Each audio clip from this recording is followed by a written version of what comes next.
ಜ್ಯೋತಿರ್ಗಮಯ. ಶ್ರೀ ಗುರುಭ್ಯೋ ನಮಃ.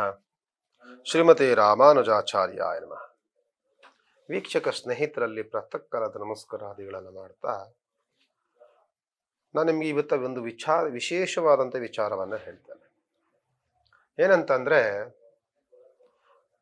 ಸುಮಾರು ಜನ ನನ್ನ ಹತ್ರ ಬರ್ತಾರೆ, ಕೆಲವು ವಿಚಾರಗಳನ್ನು ಹೇಳ್ತಾರೆ. ನಿನ್ನೆಯೂ ಸಹ ನನ್ನ ಹತ್ರ ಬಂದು ವಿಚಾರವನ್ನು ಹೇಳಿದ್ರು.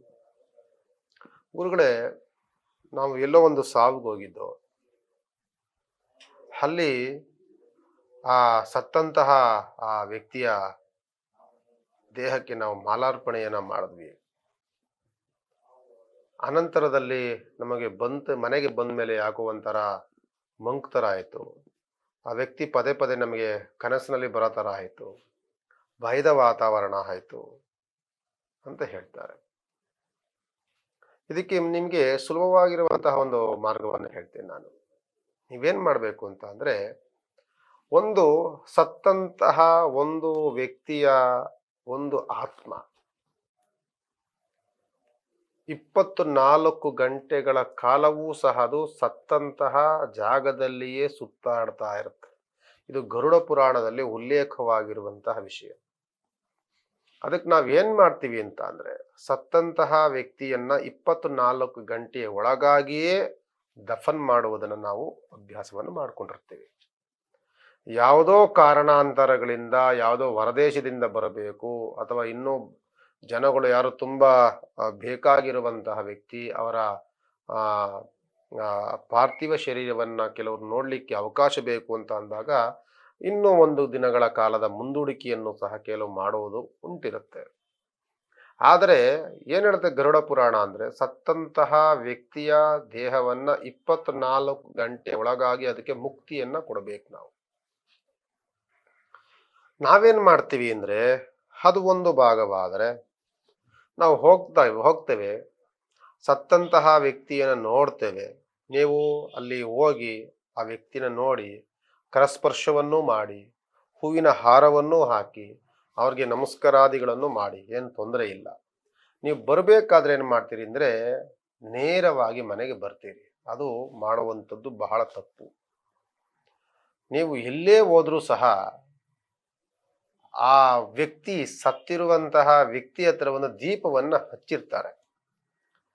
ಆ ಸತ್ತಂತಹ ಆತ್ಮ ಏನು ಮಾಡುತ್ತೆ ಅಂತ ಅಂದರೆ, ಆ ದೀಪ ಸುತ್ತವೂ ಅದು ಪ್ರದಕ್ಷಿಣೆಯನ್ನು ಆಗ್ತಾ ಇರುತ್ತೆ. ನೀವು ದಫನ್ ಮಾಡಿ ಬಂದ್ರೂ ಸಹ ಆ ಆತ್ಮ ತಿರ್ಗಾ ಆ ದೀಪದ ಸುತ್ತವೇ ಸುತ್ತುತ್ತಾ ಇರುತ್ತೆ. ಅದು ಎಲ್ಲೂ ಹೋಗೋದಿಲ್ಲ. ಅನಂತರದಲ್ಲಿ ನೀವು ಅದಕ್ಕೆ ಆತ್ಮಕ್ಕೆ ಮೋಕ್ಷ ಯಾವಾಗ ಸಿಗುತ್ತೆ ಅಂತ ಅಂದರೆ, ನಾವು ಮಾಡುವಂತಹ 11 ದಿನದ ಕಾರ್ಯದಲ್ಲಿ ಮಾತ್ರ ಅದಕ್ಕೆ ಮೋಕ್ಷ ಪ್ರಾಪ್ತಿ. ಅಲ್ಲಿವರೆಗೂ ಸಹ ಅದು ಸುತ್ತಾಡುತ್ತಲೇ ಇರುತ್ತೆ. ಅದಕ್ಕೆ ನೀವು ನೋಡ್ಬೋದು, ಸತ್ತಂತಹ ವ್ಯಕ್ತಿಯ ಮನೆಯಲ್ಲಿ 11 ದಿನಗಳ ಕಾಲವೂ ಸಹ ದೀಪವನ್ನು ನಾವು ಆರಿಸಿದ ರೀತಿಯಲ್ಲಿ ಉರಿಸ್ತಾ ಇರ್ತೇವೆ. ನೀವೇನು ಮಾಡಬೇಕು ಅಂತ ಅಂದರೆ, ಸತ್ತಂತಹ ವ್ಯಕ್ತಿಯನ್ನು ನೋಡಿದಿರಿ, ಹಾರವನ್ನು ಹಾಕಿದಿರಿ, ಒಂದು ನಮಸ್ಕಾರವನ್ನು ಮಾಡಿದ ಮೇಲೆ ನೀವು ಆ ದೀಪ ದರ್ಶನವನ್ನು ಮಾಡಿ ಬರಬೇಕು.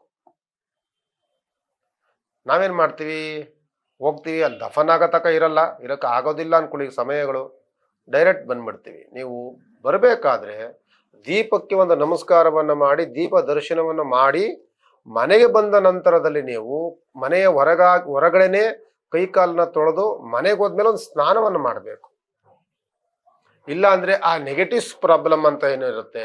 ಏಕೆ ಅಂತಂದರೆ, ವಿಶೇಷವಾಗಿ ನೀವು ಸತ್ತಿಂತ ವ್ಯಕ್ತಿ ನಿಮಗೆ ತುಂಬ ಪ್ರಿಯವಾಗಿರ್ತಾನೆ ಅಂದ್ಕೊಳ್ಳಿ, ಅಥವಾ ತುಂಬ ಶತ್ರು ಆಗಿರ್ತಾನೆ ಅಂದ್ಕೊಳ್ಳಿ. ಈ 2 ಕಾರಣಗಳು ಆ ಆತ್ಮ ನಮ್ಮನ್ನು ಪ್ರವೇಶ ಮಾಡುವುದಕ್ಕೆ, ನಮಗೆ ಹಿಂಬಾಲಿಸುವುದಕ್ಕೆ 2 ಕಾರಣಗಳಿರುತ್ತೆ.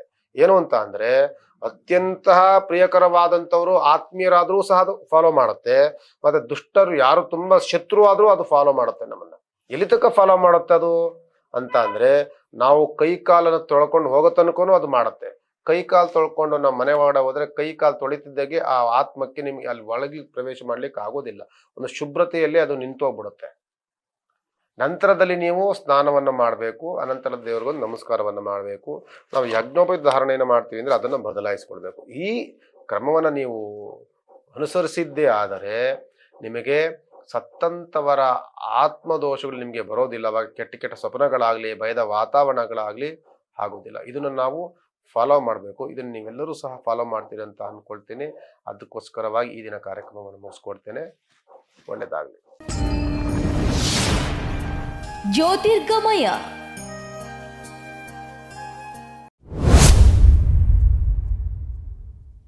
ಲೈಕ್ ಮಾಡಿ, ಶೇರ್ ಮಾಡಿ, ಸಬ್ಸ್ಕ್ರೈಬ್ ಮಾಡಿ. ನೋಡ್ತಾ ಇರಿ ರಿಯಲ್ ಬೆಂಗಳೂರು.